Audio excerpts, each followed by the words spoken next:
Good evening, everybody. This is Biscuits and SEC Live. We are here for our 24th show now. So thank you guys for joining us tonight. We appreciate it. We're so thankful that you guys are coming along with us for tonight's show, and for many of you who have been here for so long now. We appreciate all you guys watching.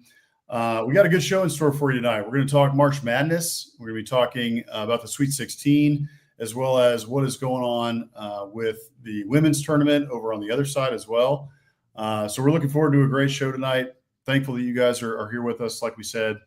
And before we get started, though, make sure, as always, sign up for the Biscuits and SEC newsletter, the Morning Biscuits newsletter, which box a little bit later today. I got bogged down with my day job, but typically it comes to you in the morning on Mondays and Fridays during the season, and then in the off season comes to you on every Wednesday during the off season. So everything that you need to know around the SEC, from football news to transfer portal news, all the happenings on Capitol Hill in terms of what's going on with the NCAA, NIL, men's basketball, women's basketball, baseball, softball, you name it. If it happens in the SEC, you can read about it in the Morning Biscuits newsletter. So right down there, biscuitsandsec.com/newsletter is where you can sign up. So again, looking forward to a good show. Hammer, how you doing?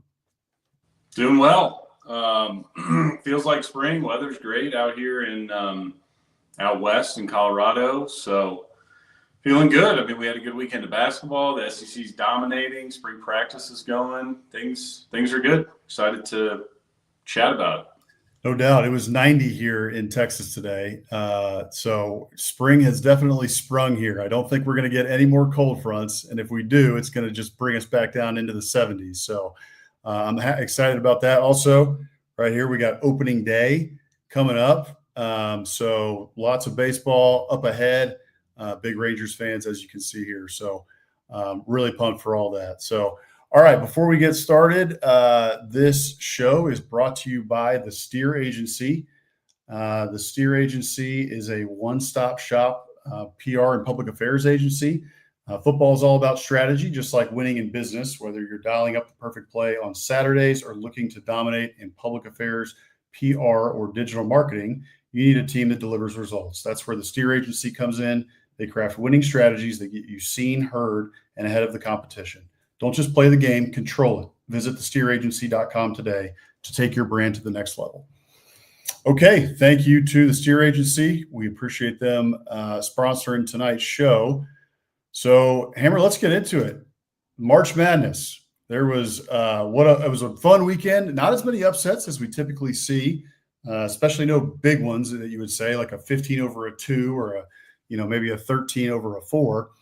But there was still a lot of fun games. The SEC dominated. We saw 7 SEC teams make the Sweet 16, which is a record for any conference. And the SEC also had the potential to get 2 more teams in there. One of whom blew it, like the Aggies, who had a 10-point lead in the second half and ended up losing by 12. So what were some of the things you took away from March Madness from the first weekend? Yeah, I mean, I thought, you brought up the sort of lack of upsets, and I think that's a fair synopsis, if you will, of opening weekend. There were not a ton of upsets, and there's nobody left really, right, that would be considered a Cinderella. I think Arkansas is the lowest seed remaining at a 10, and I don't even think Arkansas fans consider themselves a Cinderella, right? Like they have a very strong basketball history. They have one of the best coaches probably ever, coaching them at the moment. So yeah, they're a 10 seed. They deserve to be that, seeded that low based on their regular season, but that's still a very good team, talented team, not a, George Mason or FAU or I don't know, Butler of bygone years. So, but all that to say, it was still a fun weekend of basketball, right? Like, personally, yeah, I love upsets just like everybody else, but we still have plenty of good games. I mean, just looking back over, what we saw, Clemson and McNeese, that was a big upset. And unfortunate for Clemson fans because they really just came out and couldn't shoot the basketball at all and nearly came back in that one. But, Arizona, Oregon was a great game. BYU, Wisconsin was a great game.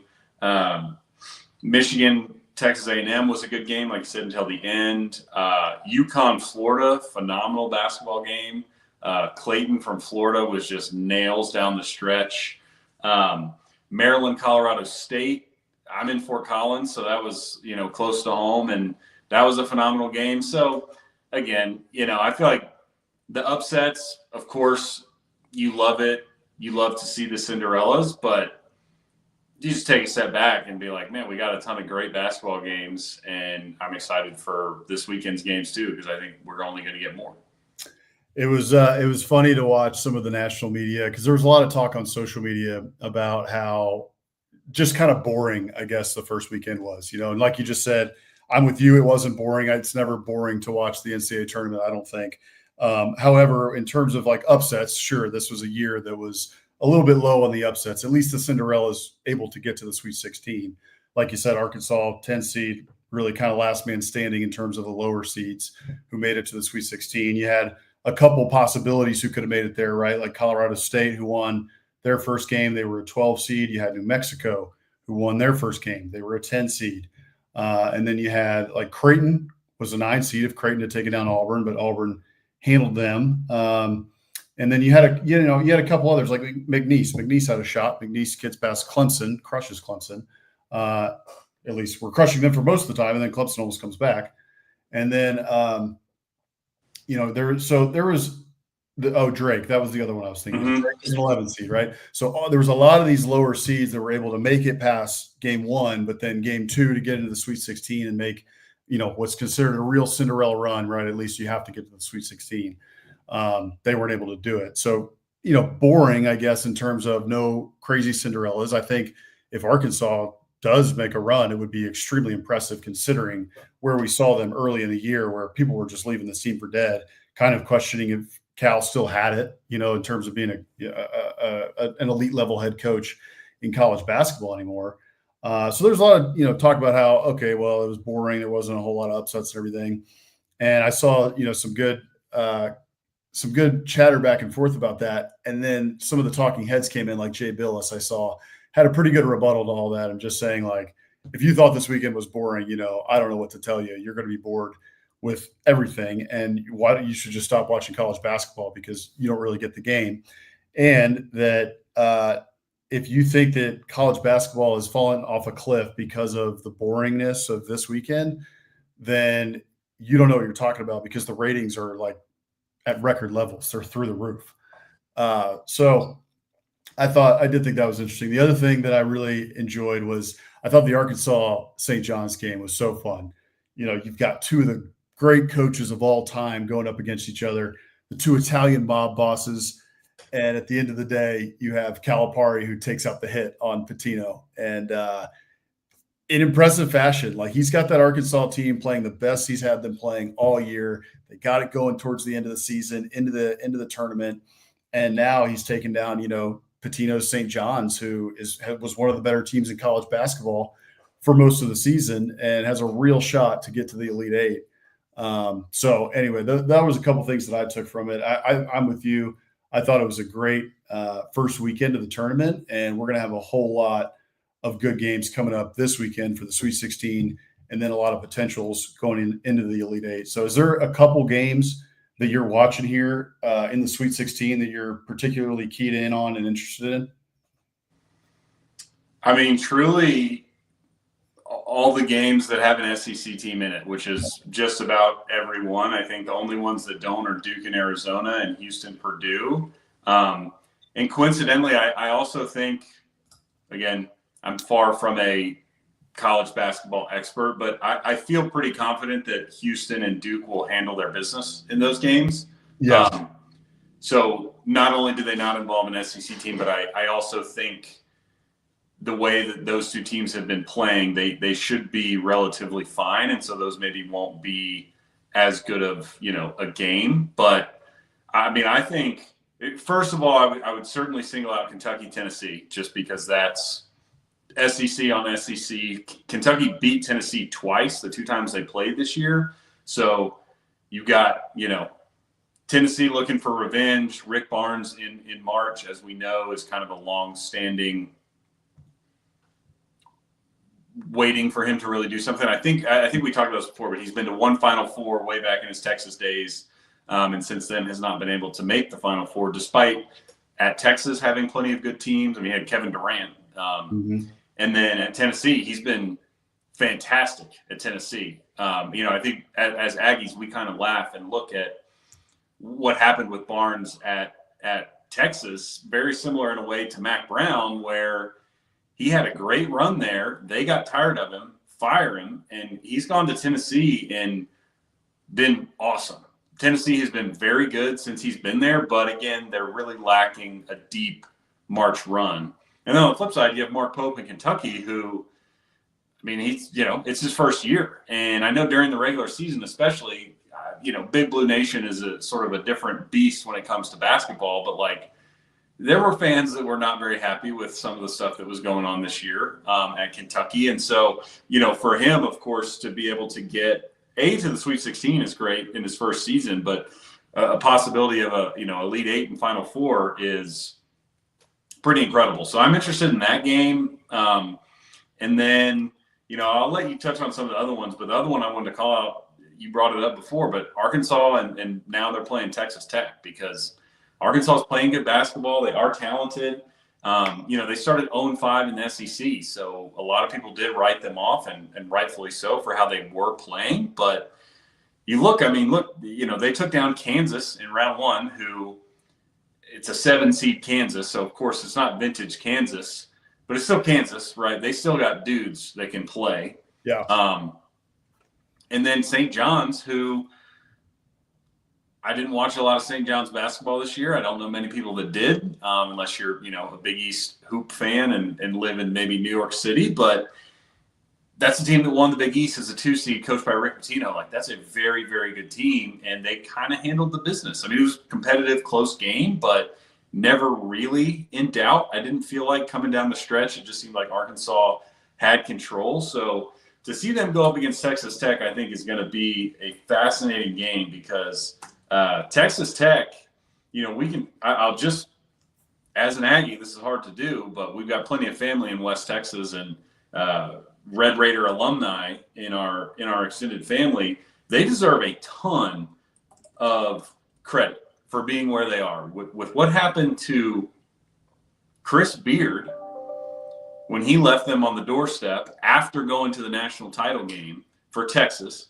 And then, of course, Beard's now at Ole Miss for a whole other mess that he got into at Texas. But, Texas Tech, and that was probably, honestly, very similar, I would say, to what we felt with the A&M baseball coach, Schloss, going to Texas. I mean, just like you talk about betrayal, hate, disgust. I mean, they hate Chris Beard.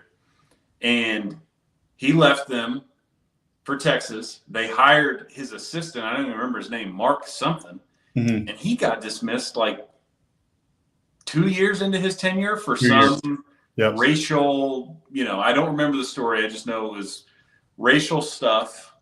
And Kirby Hocutt, the athletic director, made the call, fired him. So I say all that to say they have got built up by Chris Beard, got their legs cut out from under him, had a pretty good thing going with his assistant, got their legs cut out from under him again. And then they go hire Grant McCaslin from North Texas, and they're just good again. So I love that for Texas Tech and the Red Raiders. And it's a fun, team. It's a good brand of basketball. So them against Arkansas, I think, is going to be a fantastic matchup. Yeah, definitely. I'm looking forward to that one. You called out. I'll put this graphic back up so we can look at the matchups again. You called out Kentucky, Tennessee. I agree with that. I'm really looking forward to that game, and I'm also looking at that game in regards to the Texas Tech Arkansas game. Looking directly across the bracket, you got Texas Tech and Arkansas. They're in the West. And then in the Midwest, you've got Kentucky and Tennessee. And if you're on ESPN or CBS or wherever, looking at the bracket, they're directly across from each other. And the reason I say that is because you've got Mark Pope at Kentucky here, a 3 seed, and Arkansas at a 10 seed. And it would be kind of a PR disaster if Cal makes it further with Arkansas in year one than Mark Pope does at Kentucky in year one. True.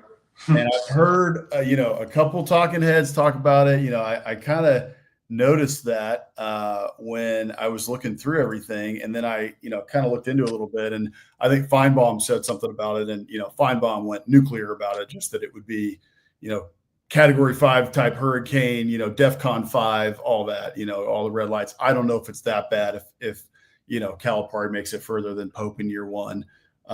Sometimes it's basketball, just, things go your way, things break your way, what have you. I think Kentucky is still happy with where they're at, but it is an interesting storyline, and it would be, kind of something that people would look at, especially Arkansas fans, right? Arkansas fans would be dunking all over Kentucky. Like, we got your guy. Why did you, basically push this guy out the door?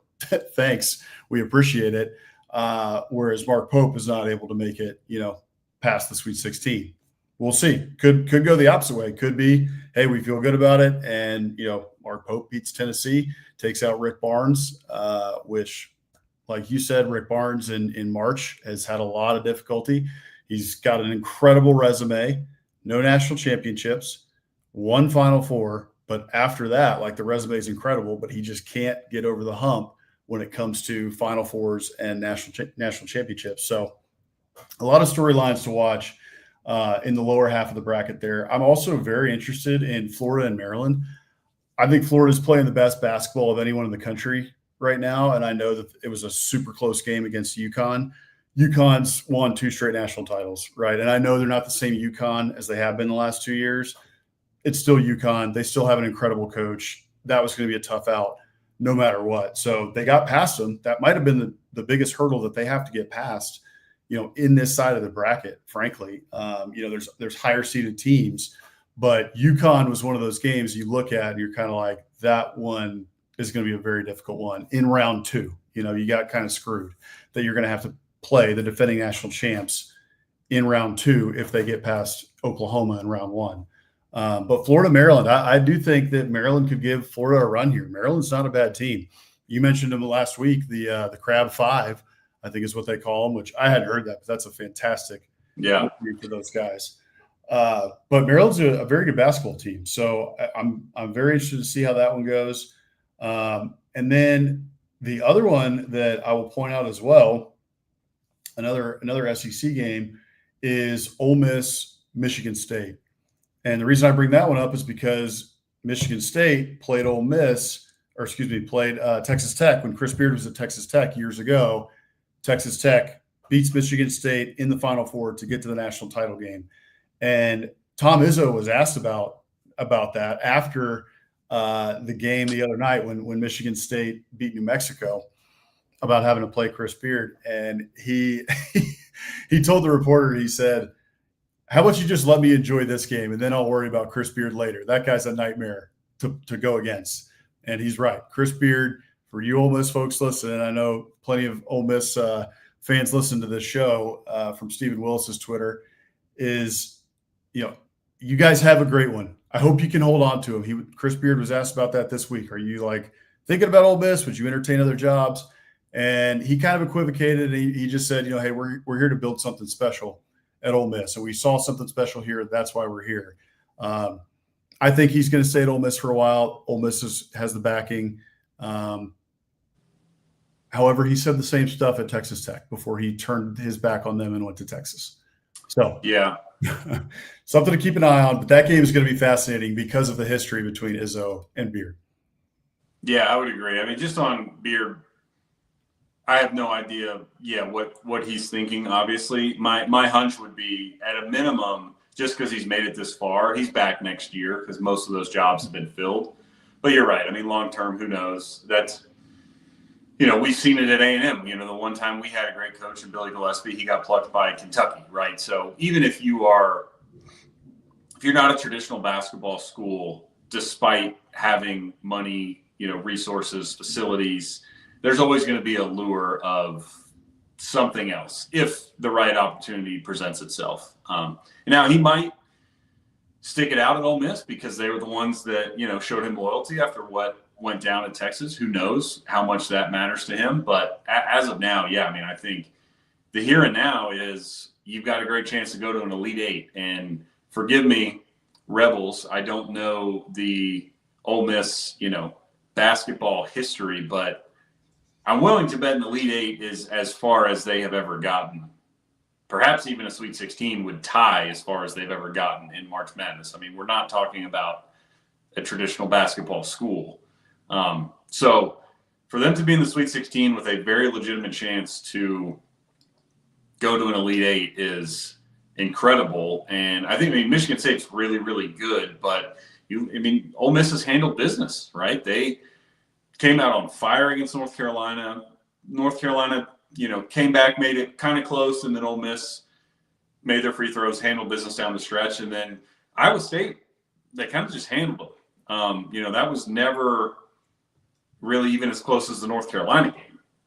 So Ole Miss has beat two good teams here, two power teams, right? It's not like they got some nobody, MEAC conference winner or whatever, like the Mid-Atlantic. They played two power teams that have talent and won pretty convincingly in both. So I would expect them to be ready for Michigan State and that to be a dogfight. Yeah, I agree. I agree with that. I do think it'll be a dogfight. Okay, I think there's two other quick things that we can touch on in men's basketball. A couple things we didn't have on the rundown, but I think are worth discussing. One, I'm going to try something new here. Let's see if I can do this real quick. Maybe not. I was going to try, and we didn't put this together, which is why I was going to try and share my screen and present something real quick. So I was going to put it on Twitter. The tweet is from the Texas men's basketball account, and it is the new head basketball coach there at Texas who came over from Xavier. Why am I forgetting his name right now? Sean Miller coming over from Xavier, and he's signing his contract. And in the background is DKR Texas Memorial Stadium, the football stadium, which got Twitter up in arms about it. Not Texas fans, but especially Xavier fans who felt like he turned his back on them and kind of stabbed them in the back, especially after they just, beat Texas in the NCAA tournament. And not only that, but Xavier really gave Sean Miller a second chance. That guy was run out of Arizona. He was on FBI wiretaps and, basically like kind of had the black mark, the black spot, right, for a pirate. If we were in Blackbeard's age, Blackbeard would have given him the black spot and he would have been done. Well, Xavier gave him a lifeline. They pulled him out of the sea and said, hey, come on over here and be a musketeer and, bring our program back. And he did. He brought them back to the NCAA tournament, though it was a little shaky. It wasn't like he, crushed it there, but he did well enough. And here comes Texas calling it. As soon as he can get out of Dodge, he gets back to Texas, which I think we can all understand. If you're a butthurt Xavier fan, I get it. You're frustrated. But anyway, what did you think of this hire? What did you think of the way that they handled the Rodney Terry firing? They waited a couple days, obviously, because Sean Miller was still in the tournament. It sounds like this deal's been done for a little while. Yeah, I saw this on Twitter too, but it feels quite similar to the A&M slosh thing where this had been done. And because Texas did the same thing, not just the optics of, the teams played. And then as soon as that ended or as soon as A&M was done, Texas didn't play. They didn't make the College World Series. But as soon as A&M was done, boom, he's hired. So obviously that deal had been done for quite a while, especially in some of the fallout and what was, leaked after the fact. But it seems like this was handled the same way. And I guess, look, that doesn't surprise me, not just because it's Texas, but that's sort of just college sports, like it or hate it. Like a lot of that stuff is being done behind the scenes before, the job is open. But I do think it's pretty sorry, in my opinion, for Texas to do that to the baseball coach. I'm forgetting his name, but Texas season ends. They don't fire him for however long it was until, a couple days. I think it was actually the day that A&M was playing. I don't know if it was the first game or the third game in the College World Series final, but they officially announced that they were firing whoever. And then similar here with Terry, maybe they're having conversations behind the scenes and they just don't leak it. I doubt that. But, dude, if you're going to fire somebody, fire somebody. Even if your next guy up is still playing and you can't announce who the new coach is going to be, let the guy you're letting go.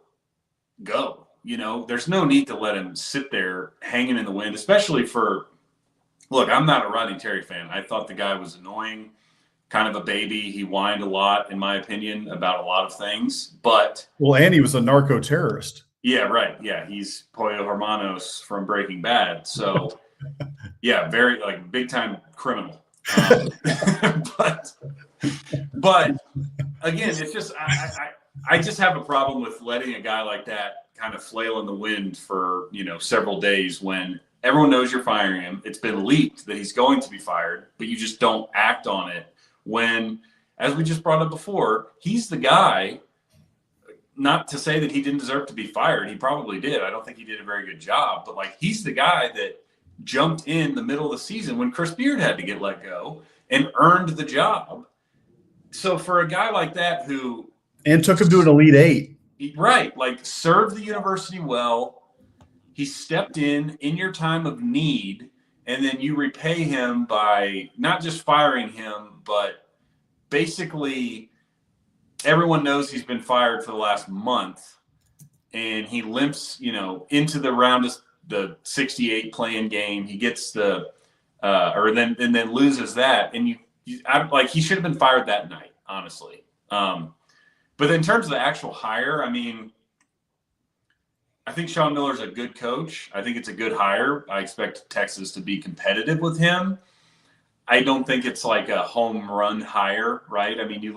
I'm looking at Miller's resume right now. He's been to 4 Elite Eights, 1 at Xavier, 3 at Arizona, and he's been to a handful of Sweet 16s. But he's never been to a Final Four. He's never – that kind of says it all. So do I think they're going to be competitive?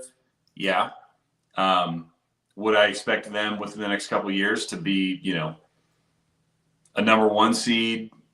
No. I think they're going to be a good team, and we'll see. But I wouldn't, I don't look at this as whoever, Calipari or even a Chris Beard, I think he's a good coach. He'll keep Texas competitive, but I'm not expecting him to, do something crazy and win a national title, because Texas basketball, A, doesn't really have the pedigree, but B, he was at Arizona for 11 years, and I think Arizona has a better program than Texas does, and, he capped out at the Elite Eight, which is fantastic, but again, I just, I don't see it as a program-changing hire. Yeah, I understand that. I'm with you in terms of Arizona. Hey, Elite Eight's good, but at a program like Arizona, you're expected to get to Final Fours. You're expected to win 1 in 11 years. You're expected to win minimum 1 national title. So to only cap out an Elite Eight, isn't an elite coach, but probably an upgrade from Rodney Terry. So let's try this out. I just did this very quickly. I think it's going to be terrible, but we'll try it. There you go. There's the tweet. The background's bad. You can kind of see me still over here, but nothing says premier basketball program like your office having a view of the football field. Yeah. So that tweet was put up, and then there was another one that showed that tweet ratioed the Texas basketball tweet. So I think they doubled the amount of likes on that tweet from Xavier basketball fans than the Texas fans. I'm not sure you saw this either, but I included it in the newsletter. But so Xavier fans, once they heard it was leaked that Sean Miller was going to Texas, they started trying to take every possible perceivable handle that Coach Miller might use to be the Texas men's basketball coach. So they took Coach Miller Tex, MBB, like Coach, anything they could find with Coach Miller. They were all changing their handles to that. And so they took almost all the good ones, and Coach Miller had this to end up with, I think it was Coach Miller __. So it's just dumb shenanigans online. Yeah, good stuff. Yeah. So then the other thing I wanted to touch on real quick is the transfer portal opening in basketball. What the hell are we doing? Who in the NCAA is in charge of opening the portal and doing the calendar to where we are opening the portal at the start of the Sweet 16? I mean, I heard Tom Izzo talk about this. They asked him about it, and he was like, we're completely focused on getting to the Final Four and winning a national championship. Like, I'm not worried about the transfer portal. I have people who are working on that, but like the whole point of this thing is to win a national championship. And whoever, decided that this is when the portal needs to open, needs to get their head checked, basically, because it's crazy. It makes no sense. It's just another, feather in the cap of all the people like us who have been saying for years that the NCAA is worthless. And I know it had to be agreed upon and all this stuff, but at the end of the day, this makes absolutely no sense. So give me your thoughts on the portal opening, and if you've seen anybody interesting, I guess. I guess I saw one interesting guy hit the portal. I have no idea what the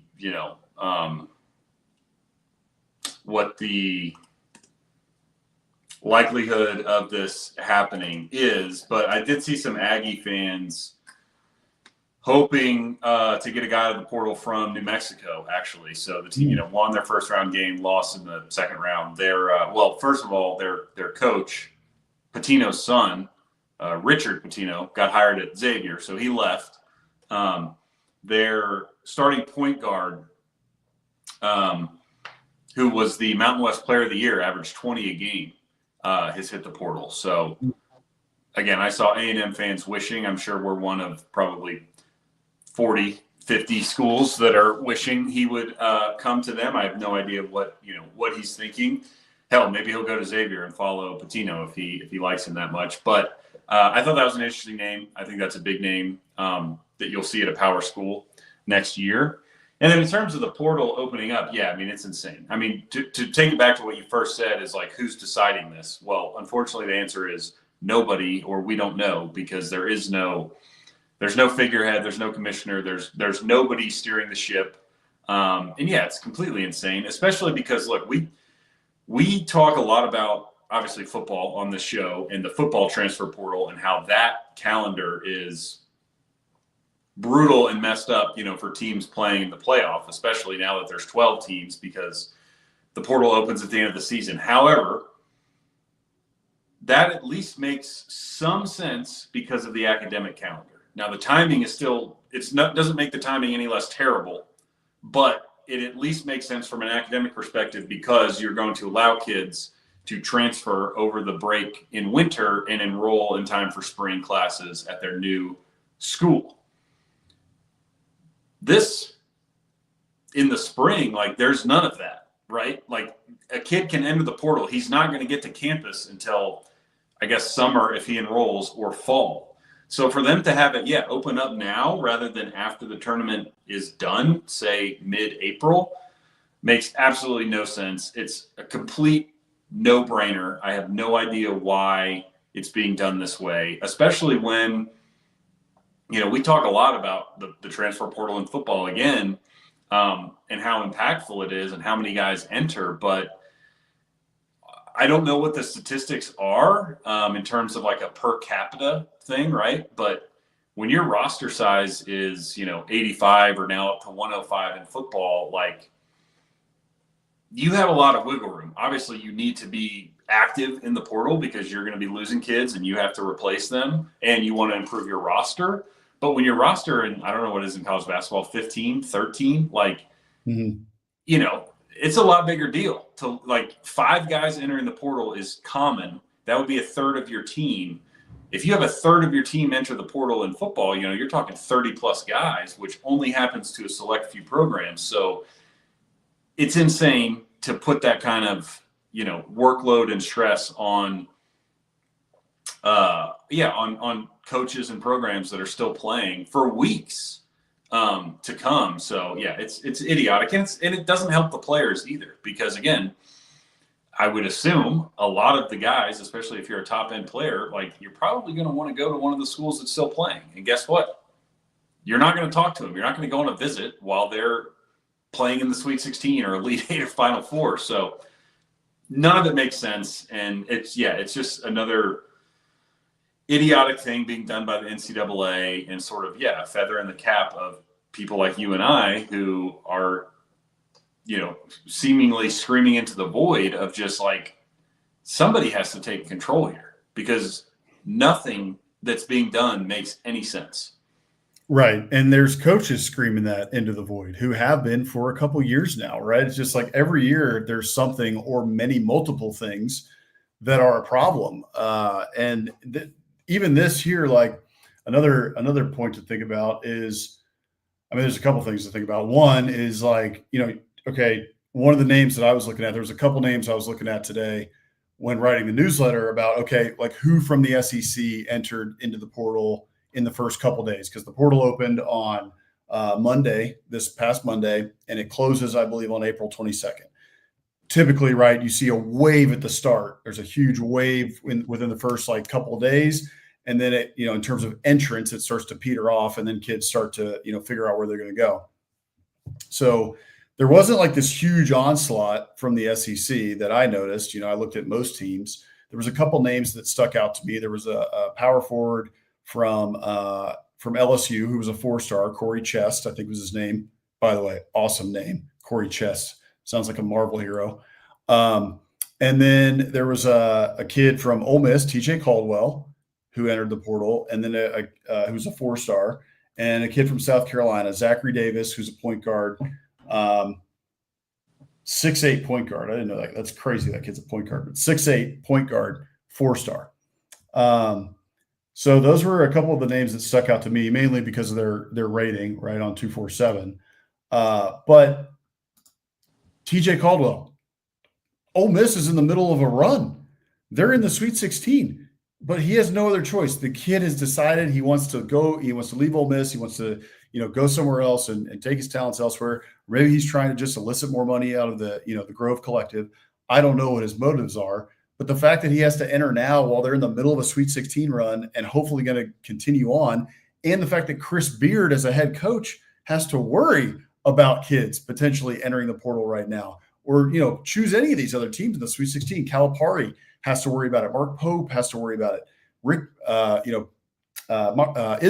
Izzo has to worry. Like, it's crazy to think about that, that these guys have to worry about that during the Sweet 16.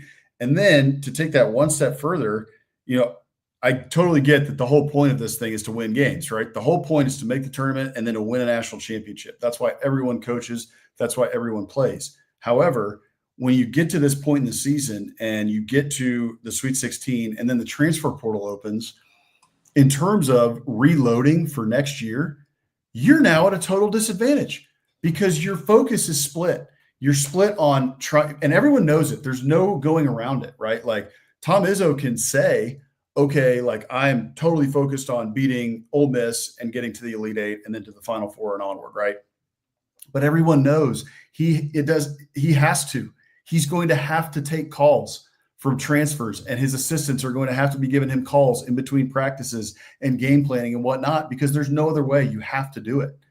And so you're put at a disadvantage if you're a Tom Izzo, right, or John Shire, or any of these guys who made the Sweet 16, Chris Beard.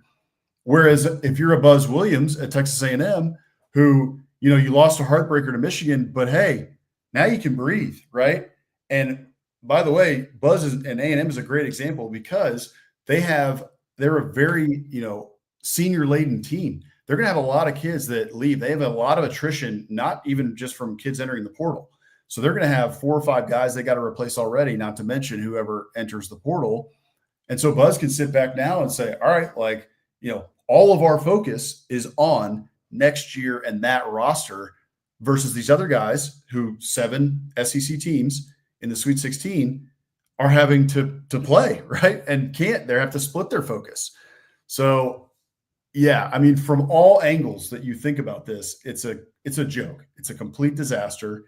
And like you said, somebody's got to take charge. It seems like the Big Ten and the SEC are starting to lead the way in that and trying to get the Power Four to come along to kick the NCAA to the curb, because nothing they have done for the last 10 years has been beneficial to any sport. No. Yeah, not at all. Yeah. Not at all. Yeah, it's madness. I mean, I'm just looking at it now. Yeah, I mean, there's a kid.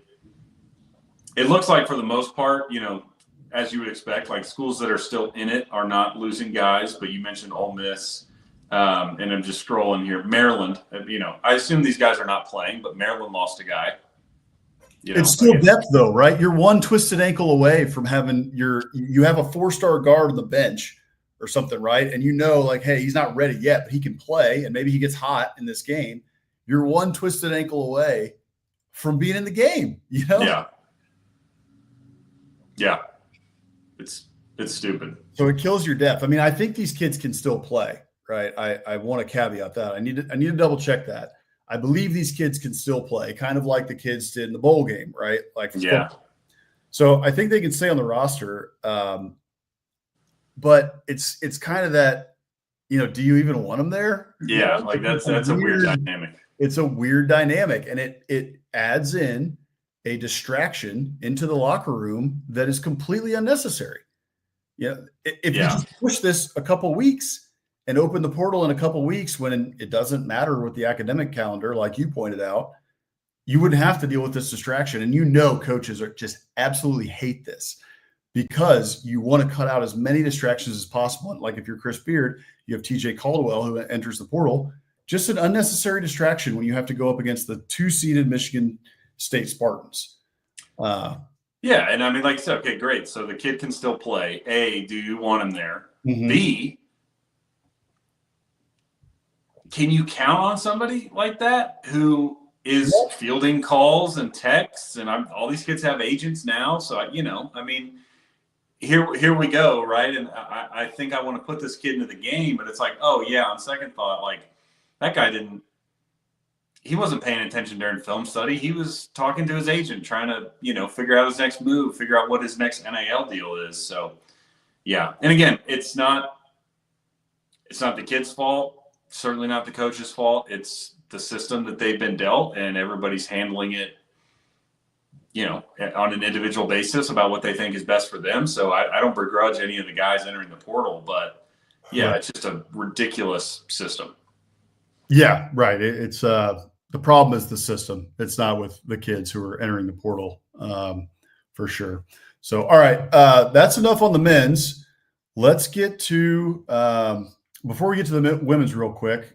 Just remind everybody here that our show tonight is brought to you by the Steer Agency.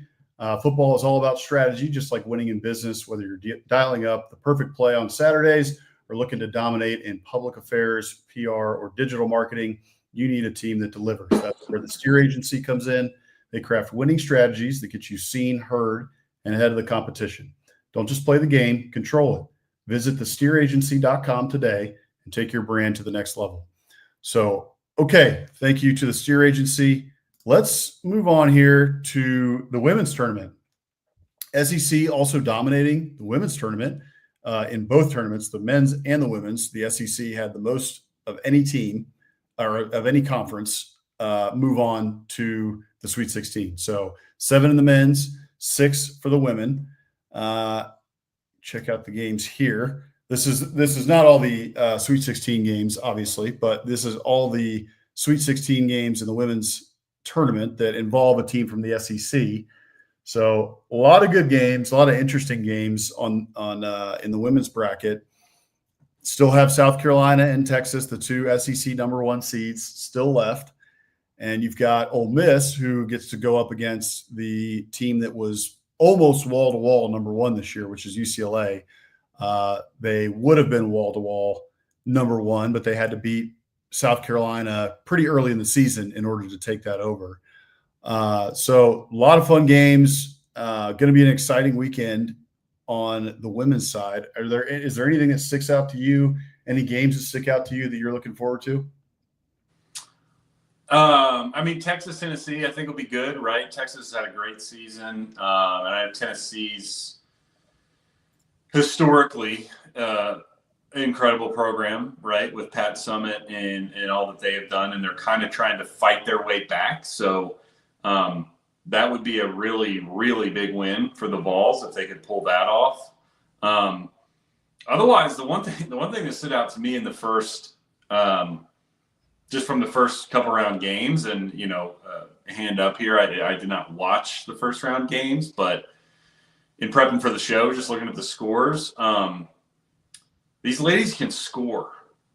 So South Carolina in their opening round game scored 108 points. LSU scored 103 in their opening round game, and the next round 101. Texas scored 105 in their opening round game, and then Tennessee scored 101. So entertaining. They're making it rain. They're just walking buckets. Yeah, no doubt. I noticed that as well as I was looking through it, right? Like I saw some of the highlights of some of these games, and I started looking at the bracket this morning because I was writing the newsletter. And again, if you're not signed up for the newsletter, go to biscuitsandsec.com/newsletter for the Morning Biscuits newsletter. It comes to you every Wednesday during the off season and Monday and Friday during the season, just all SEC news, all you can handle. But it's quick, easy to read, and digestible, and a little bit of humor in there as well. Written by yours truly and Hammer over here. Yeah, wrong way, that way. But I was looking at the bracket this morning and noticed that same thing that you did, that there were crazy scores, right? And you see that a lot in the women's game. Like the disparity in talent is very different, right? From the number 1 team in the nation to number 15, and then from number 15 to number 30. Like it's not the same as the men's game. I'll be right back. Like 2 seconds. Gotta let a dog out. No, Mr. Merle. Okay, but what I was saying is that we have a large disparity in scores, and the SEC was dominating in terms of those scores. And you had an interesting stat that I found. I added everything up, and the women, the ones who made the Sweet 16 on the women's side from the SEC, they won their games by an average of nearly 19 points. It was like 18.83 points per game. So that just tells you the margin of victory. I think the lowest margin of victory, I want to say it was like 7. It was Ole Miss. Ole Miss won their game by 6. Everyone else, you had LSU won by 30, OU won by 34, Texas won by 17, Tennessee won by 15, South Carolina won by 11. So as you mentioned, these ladies can score. And by the way, the SEC had 10 total teams make the women's tournament. They almost got 8 out of 10 teams into the Sweet 16. So almost half the field would have been in the SEC except for 2 teams. And those 2 teams lost their games by a combined 6 points. Really less. They would have, if they had gotten 6 points total, they both would have won their games. But one of them lost by 1 and the other lost by 3 or 4, I think. So you had 5 seed Kansas State edged out number 4 Kentucky 80-79, and then you had 5 seed Alabama. They lost to 4 seed Maryland 111-108. So we missed having 8 out of 10 SEC teams on the women's side in the Sweet 16 by just a couple of points, which is pretty dadgum impressive, if you ask me. So yeah, it's cool to see on both men's and women's. The SEC is dominating. Yeah, dominating, and it goes to. It's interesting to see just because of how historically that's not been the case. But all of these athletic departments have made it a point to invest, right? And it's paying off big time. Yeah, without a doubt. So I'm definitely looking forward to the women's tournament as well. And I'm really interested to see, you've got 2 other, I think USC, who's the other number 1 seed. I think they I'd have to double check this, but I believe they lost their best player to injury, who is like projected like the number one pick in the WNBA draft. So they're pretty hampered now, I believe. Double check me, folks, if you're, if you know that I'm incorrect here, help me out in the comments. But so they're pretty hampered as the other number one seed. And then, hey, maybe are we on a collision course for having South Carolina UCLA rematch in the title game? They're on different sides of the bracket, and so the only time they're gonna meet is gonna be in the title game. I think that we're probably headed towards that. The only one that I really think has a shot to say something about that, you might have UConn. UConn could have something to say about that. Yeah, because they're UConn. They're a 2 seed, and they're on the side of the bracket with USC, so they could potentially see USC in the Elite Eight. But the only other one that I'm thinking of that could have a say in that is Texas. Texas is back. Texas is a very good basketball team, and they beat South Carolina earlier this year. So likely headed for a rematch between USC, the real USC, and UCLA. But if I had to bet, the only team, in my opinion, that I think could probably have a say in that would be Texas. Yeah, I would agree. Well, good stuff. Should we touch on some spring practice? I don't know, nuggets, whispers, whatever is going on out there now. Yeah, just some little notes I think that we could touch on. We could just kind of popcorn in discussing a couple of things that we're hearing out of spring practice. The first one that I think is worth discussing, and there doesn't seem to be a whole lot of news. I don't read the Gators, Gator Bait news boards too often. Or message boards. I should. I need to get subscriptions to all of them across the SEC just to get the latest scuttlebutt. But from what I have seen publicly, it looks like DJ Lagway is dealing with a shoulder injury on his throwing shoulder, and he's not throwing in practice. In fact, the videos that I have seen thus far, he's in fact, one I saw was from a reporter who actually just followed us, Riley Sully. Who is a student reporter, I believe. He does UF journalism and works for Inside the Gators, which is a Gator fan site. Do a great job. They've got over 20,000 followers on Twitter. So if you're interested in any Gator news, go check those guys out. I've been following them for years, and they do a great job. But he had a video from practice. I think it was last week, or maybe late last week, and Lagway's just handed the ball off. He looks, quote unquote, he looks comfortable is what the tweet said, but he looks comfortable without throwing. And we also know that he's dealing with the lower body injury from last year as well. And I think still trying to nurse that and get back healthy to 100%. So that's one thing to watch. We've been talking about DJ Lagway for a while now. We are very, very high on him on this show, as well as the guys that we, hang out with on SEC After Dark on Thursday nights at 9/8 Central. All those SEC After Dark guys are also very high on DJ Lagway. So just something to watch. If Florida doesn't have DJ Lagway, I'm pretty worried about Billy Napier. But we're very early. We got a long way to go to the season, but it's just something to watch because a shoulder injury, as we know, those can linger. As Aggies, we know they can linger. We just saw it with Connor Weigman last year. And it, frankly, I think tanked his career at A&M. So hopefully that's not the case with DJ Lagway. Hopefully he's going to be okay. And hopefully he's totally healthy by the time August rolls around. So that was the one that I noticed. What other notes have you've been checking out? Yeah, so I certainly haven't been plugged in across the SEC, but I have seen some nuggets about A&M, of course.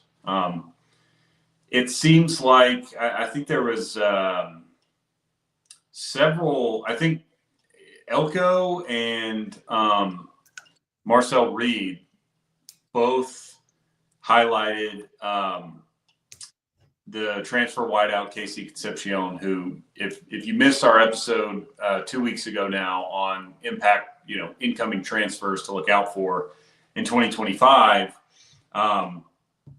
he was one of the guys that we brought up, the NC State transfer and now at A&M. So as expected, I would say, based on, the expectation around him and sort of, lack of what else is available at the position at wideout, but good to hear, at least for us and our fellow Aggies, that he appears to be assimilating well and fitting in.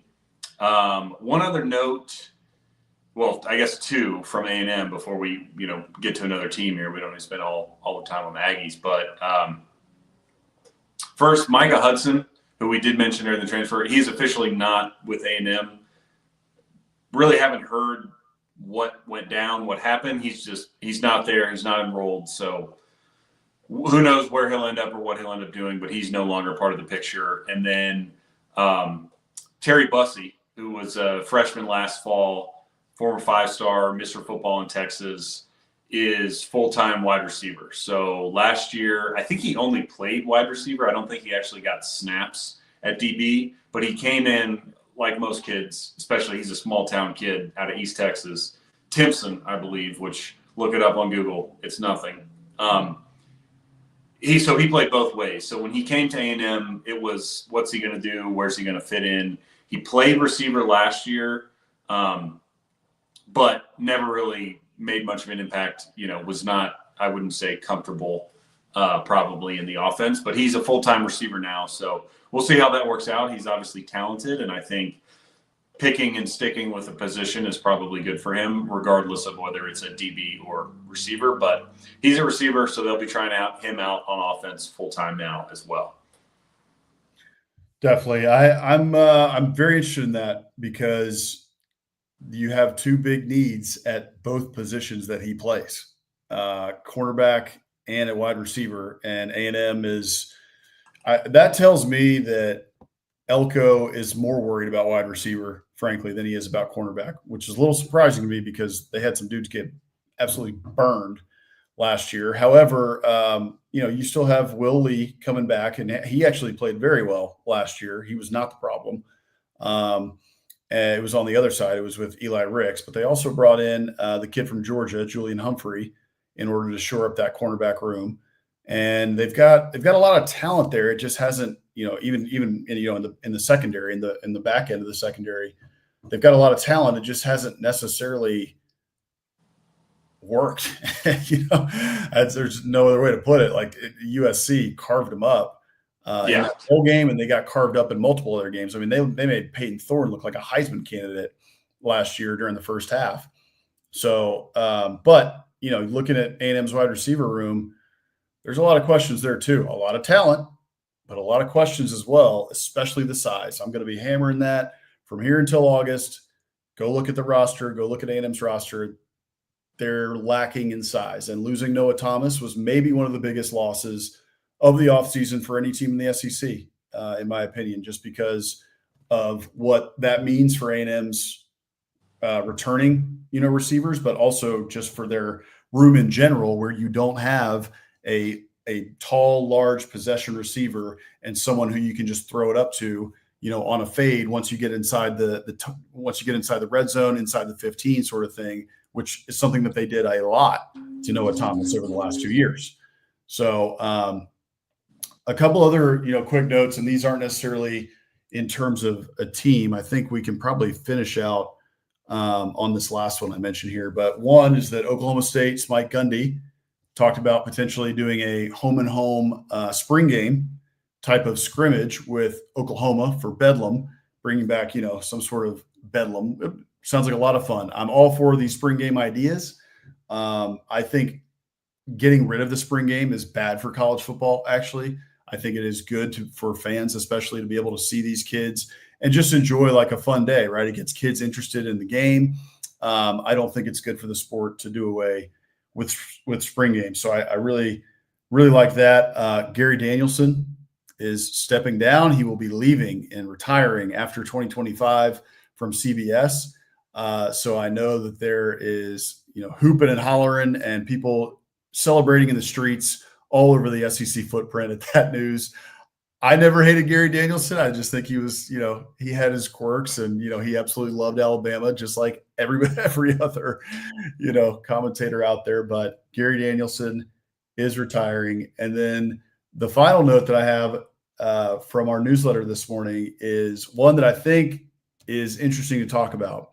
It's not in the SEC, but I think it could affect the SEC in years to come, because right now the model is something new and novel that folks have not seen before, which is that the coach is the CEO, right? Like he's like the guy. You got the athletic director over the coach in terms of football. And then from the coach, you've got the GM, who essentially is helping manage the roster. And then you've got all the coaches underneath him. And he is like, the master of the domain when it comes to football. That is not the case in the NFL. In the NFL, the GM is over top of the coach, and it goes owner, GM, coach, right? And the GM is going to have a lot of sway in terms of who the coach is going to be, if the coach is going to get fired, et cetera. Well, we may be moving towards a more NFL style model, because we just saw yesterday at Stanford, they hired Andrew Luck, who used to be their quarterback, the guy who was, going to be an NFL Hall of Famer if he continued playing in Indianapolis, but decided to retire early. He is now the GM at Stanford, and he is the one who made the call to fire their coach. I'm forgetting his name, Troy something. So Taylor, I think, wasn't it? Troy Taylor, that sounds right. Yeah, Troy Taylor. So Troy Taylor gets fired by Andrew Luck. It seems like Andrew Luck had the authority to make that decision, or at least take it to the AD. And the statement as to why Troy Taylor was fired came from Andrew Luck, the GM, which flips the power structure on its head from what we've seen thus far in college football in the new era with NIL and the portal and everything else. So anyway, I caught that. I thought it was interesting, and I think it could have ramifications throughout college football in years to come as people try to figure out, how to set up their departments in terms of the football team. What did you think about this news? Well, it's funny. I actually found out about it via a fantastic Twitter account. I'm sure you're familiar with it. Captain Andrew Luck, the parody Civil War era Andrew Luck account. He goes, this is literally how I found out about it. He goes, "Dearest mother, I've relieved General Taylor of his duties. While vexing, my resolve and determination to appoint new leadership are solid as the hog's outhouse. Regiment drilling shall begin soon. A new day and new campaign are ahead. Thrilling. Please send more squirrel oil and frog leg rhubarb pie. Andrew." So that's how I found out about it, thanks to Captain Andrew Luck on Twitter. But yeah, I wouldn't be surprised if this is where it goes. I think what's interesting about this, not specifically that, the GM. Well, I guess, in your pro football example, you've got coach, GM, and then kind of owner. Is that sort of what AD, GM? Because certainly the athletic director was aware of this. It was just Luck who made the call. But Nice. it is fascinating. I think it's going to take a long time to get there, especially for certain coaches who have cachet. No offense to Troy Taylor, but he went 3-9 in back-to-back seasons. So pretty easy for someone, not easy in the timing and everything. I know there was some workplace conduct stuff, I think, that added to this. But in general, let's think back, Nick Saban.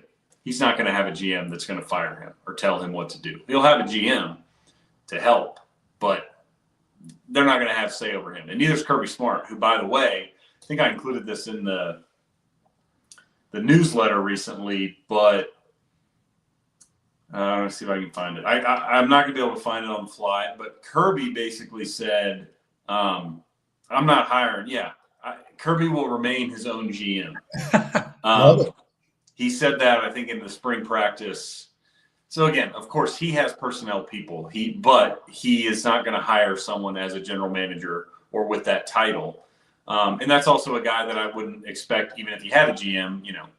The power structure starts and ends with Kirby on down. So I think we could definitely see it at programs like Stanford, or maybe your not traditional powers, or even at a traditional power if they're making a new hire, perhaps. We brought up the Jim Nagy Oklahoma thing, where Venables is very much on the hot seat. If he doesn't get it done this year, I would say extremely high likelihood that he's out in Norman, and very curious to see if Nagy would retain his job after that, because I assume he would, honestly. Otherwise, I don't know why he takes that job, seeing as there's a at least 50-50 chance, possibly better, that he would also be out of a job. Would he be tied directly to Venables? So I think that could be one to keep an eye on for, not to say that Nagy would be the one making that decision. Perhaps he would, but at least that he would be able to stay, and they wouldn't be tied to one another, which would be another interesting development. Yeah, I think you're right about it could take a while because, like you said, you have these coaches, like even for instance, right? Talk about Ole Miss for a second. You've got Lane Kiffin. Lane Kiffin has built up a great reputation in terms of football. Just as a football coach, all the off-field stuff, leave that out there for now. Just talk about football. The guy's got a great reputation in terms of football coach. Almost every program in America, right, wants to hire the guy, except for a select few like a Georgia or, some who have set coaches. But if, otherwise, a lot of teams would be very, very interested in hiring a Lane Kiffin. So can you put, a GM over a Lane Kiffin? The answer is hell no. Right now, the answer is absolutely not. But if you have I think it could be like a 10-year transitionary period for us to get to this point. But eventually I do see it going this way. I do think it's going to be GM over top of coach. And I think Stanford is probably going to be the model for that. I actually think that you're going to see a lot of these schools hire folks who have the name recognition and the pedigree to have that sort of sway, right? Like, for instance, I would say at Ole Miss, I don't know, maybe you're not going to hire an Eli Manning, but you're going to hire a big name, right? Who did great things at Ole Miss. Matt Corral, I don't know, maybe he doesn't have the pedigree either. Swag Kelly, GM. Swag Kelly, boom. Yeah, there you go. Swag Kelly, GM. Bo Wallace. Bo Wallace, 100%. I would love to see that. That would be incredible. But Oklahoma's a good example, right? Oklahoma's got a ton of very, high pedigree guys. DeMarco Murray, who's had coaching experience, was an incredible running back at Oklahoma, did a lot of things in the NFL. Or even like a Jason White, right? I don't know what the hell Jason White's been doing for the last 15 years, but he won a Heisman Trophy, and he's got a lot of pedigree there.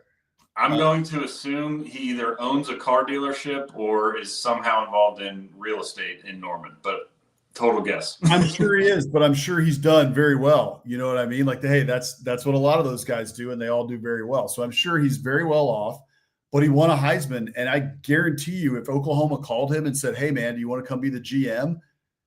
Yeah, and the press release looks good, right? It's Jason White, former Heisman Trophy winning quarterback for the Oklahoma Sooners, agrees to be GM of the Oklahoma Sooners. And that would hold a lot of sway and could match up to, at a very minimum, a big name hire for a coach or an up and coming coach, right? That has a good pedigree and could take Oklahoma to the next level, but may not be a Lincoln Riley, or a Bob Stoops or somebody like that. So I think there will be a transitionary period because you're right. A lot of these coaches, especially at the top 15 to 20 in the sport,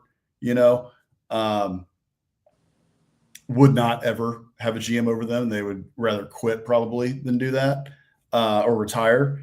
But I do think that we're probably in a transitionary period to where we are going to get to that model, because as we've talked about, this game just becomes more and more, it's becoming more and more pro, right? We're just becoming a minor league system, basically.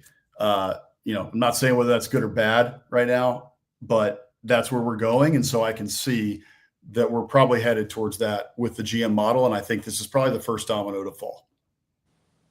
Yeah, I would agree. Definitely an interesting development.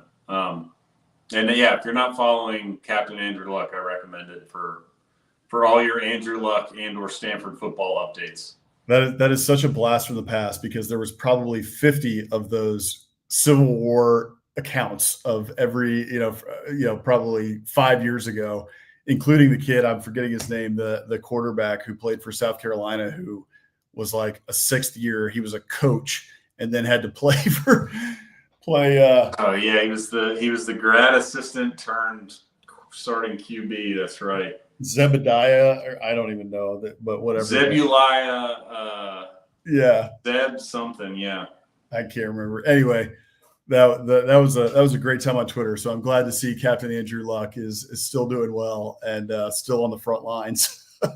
Yeah, I mean, look, Captain Andrew Luck has 445,000 Twitter followers, but he also did not tweet from March 2020 to May 2023 because Andrew Luck was just off the grid, retired, and nobody. So I'll give him credit. He stayed true, and he's back now. But yeah, for several years he just did not tweet.